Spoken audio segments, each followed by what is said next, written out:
இங்க ஒரு நபர் பாத்தீங்கன்னா தினமும் காலையில எழுந்த உடனே அந்த டெசர்ட்ல இருக்கக்கூடிய மணலுக்குள்ள பாத்தீங்கன்னா கத்தியை உள்ள விட்டு வந்து செக் பண்ணி பாக்குறாரு. அப்படி அவர் செக் பண்ணி பார்த்துட்டு இருக்கும் போது ஒரு இடத்துல பாத்தீங்கன்னா ஒரு ஹோல் ஒண்ணு விழுகுது. இப்படி ஒரு ஹோல் ஒண்ணு விழுந்த அடுத்த செகண்ட் பாத்தீங்கன்னா ரொம்பவே எக்ஸைட் ஆகி தன்னோட டீம்மேட் எல்லாத்தையுமே பாத்தீங்கன்னா கூப்பிடுறாரு.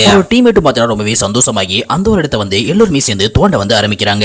கிட்டத்தட்ட 3 நாள் பாத்தீங்கன்னா அந்த இடத்துல இருக்கக்கூடிய மணலை நீக்கிட்டு பாக்குறாங்க. பார்த்தாங்க மிகப்பெரிய ஹோல் ஒண்ணு இருக்கு. பெரிய குழியை இருந்து கூட அந்த ஒரு இடத்துல பாத்தீங்கன்னா சுத்தமா ஒரு பொட்டு கூட தண்ணி இல்ல. அங்க இருக்கக்கூடிய எல்லாருமே பாத்தீங்கன்னா டிசப்பாயின்மெண்ட் ஆக செய்யறாங்க. பட் அதுல ஒரே ஒரு நபர் மட்டும் பாத்தீங்கன்னா அதுக்குள்ள ஒரு கல்ல ஒண்ணு தூக்கி போறாரு. பட் அந்த கல்லு விழுகிறது ரொம்ப சாஃப்ட்டா வந்து கேக்குது. இதனால அதுக்குள்ள இறங்கி செக் பண்ணி பாத்துருவோம்னு சொல்லி தன்னோட டீம்மேட் ஒருத்த பாத்தீங்கன்னா அந்த குழிக்குள்ள வந்து இறக்கி வராரு. அவரும் சரின்னு சொல்லி உள்ள இறங்கி பாக்குறாரு. பார்த்தா அதுக்குள்ள வெறும் மணல் மட்டும் தான் கிடக்கு. சரி இதுக்குள்ள சுத்தமாவே தண்ணியில போல நினைச்சுக்கிட்டு மேல ஏறலாம் நினைக்கிறாரு. அப்படி இவர் மேல ஏற போகும்போது பாத்தீங்கன்னா அந்த இடத்துல லைட்டா பாத்தீங்கன்னா தண்ணி விழுகிறத வந்து கண்டுபிடிக்கிறாரு. அதை பார்த்த உடனே அவன் தன்னோட டீம்மேட் கிட்ட பாத்தீங்கன்னா ஒரு சின்ன கண்டெய்னரை கீழே தூக்கி போடுங்க வந்து சொல்றான். அவனும் தாங்கிட்ட இருக்கக்கூடிய ஒரு சின்ன பாக்ஸ் பாத்தீங்கன்னா கீழே வந்து தூக்கி போறாங்க. ஜாக் பாத்தீங்கன்னா அந்த தண்ணி ரொம்பவே கேர்ஃபுல்லா வந்து பிடிக்கவும் செய்யறான். இப்படியே கிட்டத்தட்ட ஒரு 2 மணி நேரம் கழிச்சு பாத்தீங்கன்னா ஒரு 2 கண்டெய்னர்ல தேவையான தண்ணியை வந்து எடுத்துறாங்க.